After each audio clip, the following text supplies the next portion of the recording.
Hello everyone, my name is Kinky, and today we're going to be going over how to choose a class for Battle for Azeroth.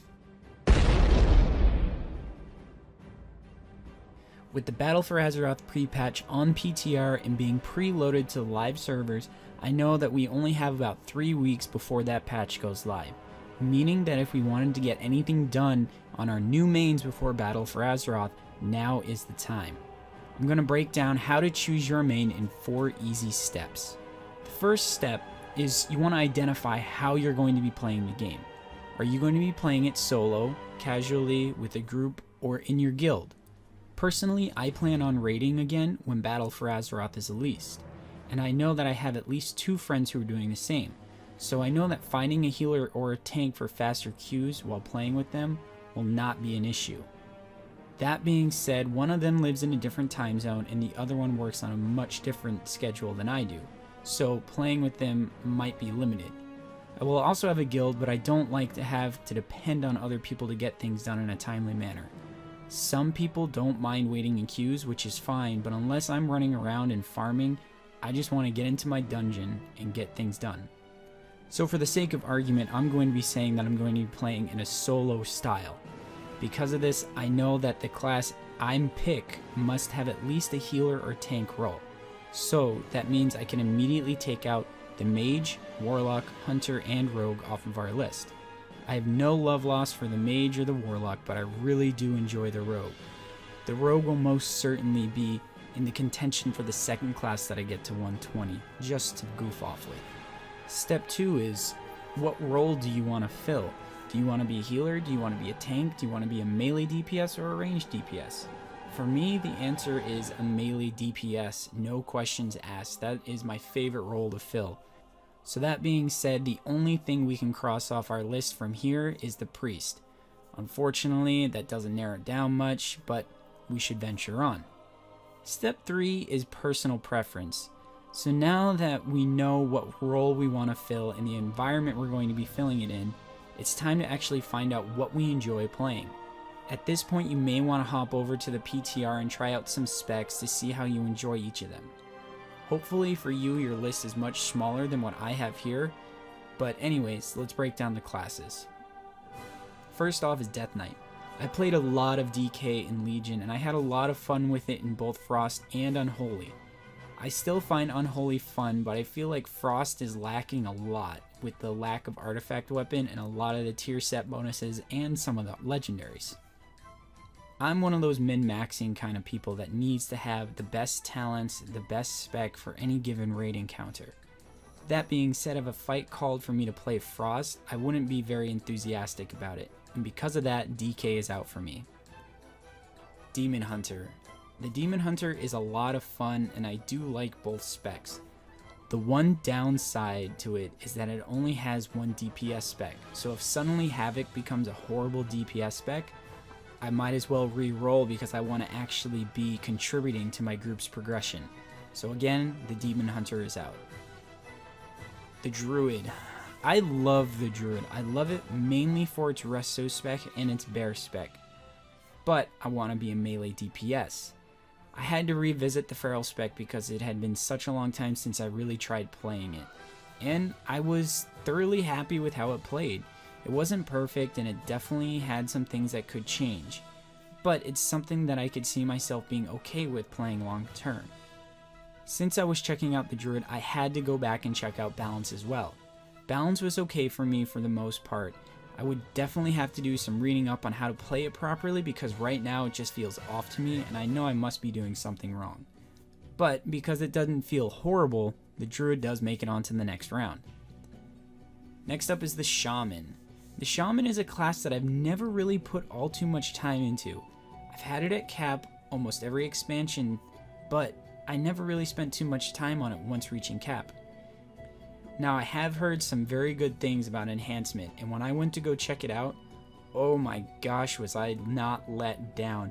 Enhancement was one of the best specs that I had played in the beta thus far, and on top of that, Elemental wasn't bad either. Even more impressive, the Resto Shaman has a lot of utilities and is really fun as well. The Shaman also makes it through as well. The Paladin. the Paladin is in a similar situation to the Demon Hunter. If Rhett starts out a slouch, I have no backup.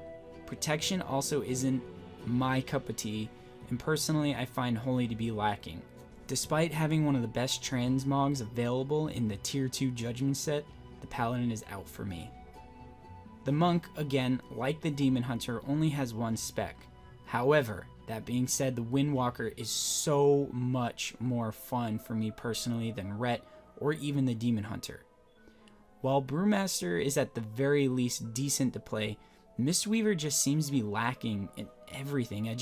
I can't find a way to actually enjoy how to heal on it. With that said, the Monk won't make it through for one reason. If hit combo ever becomes the non-go-to talent for min-maxing, I can see this spec become very dull very quickly with a lot of downtime. Warrior. Warrior was my steadfast main from the start of Burning Crusade all the way up until the start of Cataclysm. I absolutely love the Warrior, or at least I used to. If I were to choose the Warrior, I would prefer to play Fury, which feels fantastic to play in the beta at the moment. It has a relatively small amount of downtime, which is huge when you compare it to other classes. However, Arms does not sit well with me at all. I can see the playstyle, I can see the big burst windows of damage. It's just not for me. There's big downtime with 3 to 4 seconds of not doing anything and just waiting for stuff to come off a cooldown. Even if Prot was the best tanking spec, being that I might have to play Arms at the beginning of the expansion just to be a competent DPS, Warrior has to go. So that brings us to our last step, step 4, in which we're just going to break down the remaining 2 classes. We're going to break them down spec by spec. So let's do that. So who wins the melee DPS race? The 2 play styles of these specs are completely different. Enhancement is closer to a build and dump spec, and the Feral Druid is closer to a management spec. Now, the Enhancement Shaman does have some spots where you're managing what you're actually doing and you're maintaining your debuffs, and the Druid definitely has where it's building up its combo points and dumping them, but that's the feel that I got while I was playing them. While I think the Feral spec is more engaging, it does have a lot more downtime than the Shaman. For me, another thing to consider is that if I end up maining Feral, my transmog options are going to be very limited. I know that's something dumb to think about, but I do like having my nice transmogs on. All of that being said, I think I would give the ever so slightly edge to the Druid. Like, maybe a 1% edge, nothing major. The ranged DPS. So this is not what I'm going to plan on maining, but I do want to make sure that this is something I consider because it could end up being a spec that I play while raiding. In my mind, this is a pretty clear-cut winner. Elemental is much more fun in my opinion than Balance.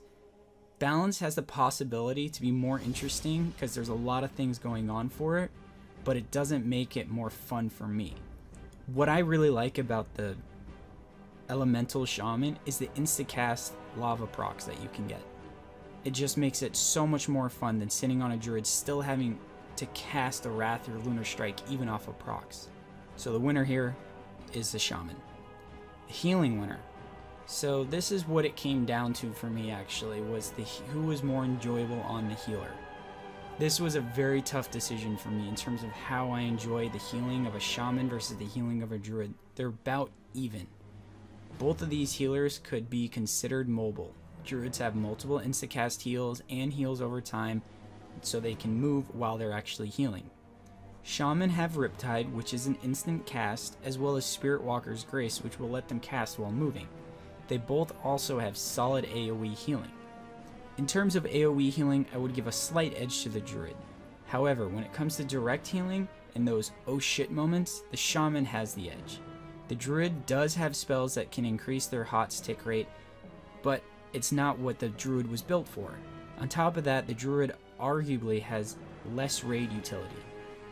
Yes, they have the battle res, which is extremely important, and they also have Innervate and Ironbark.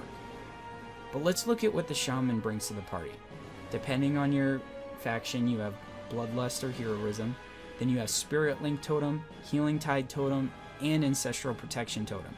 The main difference between the Druid's healing utility and the Shaman's raiding utility is that the Druid's effects only affect one member, while the Shaman's helps everyone. All in all, the healing race was very tight, but I have to give the edge to the Shaman. And with that, I'm going to be maining a Shaman in Battle for Azeroth, at least to start with. Well guys, that's how I came to my conclusion on what I'm going to play for Battle for Azeroth. Hopefully this will help you guys make a decision on what you guys want to main as well. If this does help you guys out, let me know what you ended up choosing for a main in Battle for Azeroth. As always everybody, take care and I'll see you in the next one. Hey, it's Radit here. Don't forget to hit that like button and subscribe as well. It really helps out the channel. We put out multiple new videos each week and we appreciate all of your support. Thanks for watching everyone, and cheers.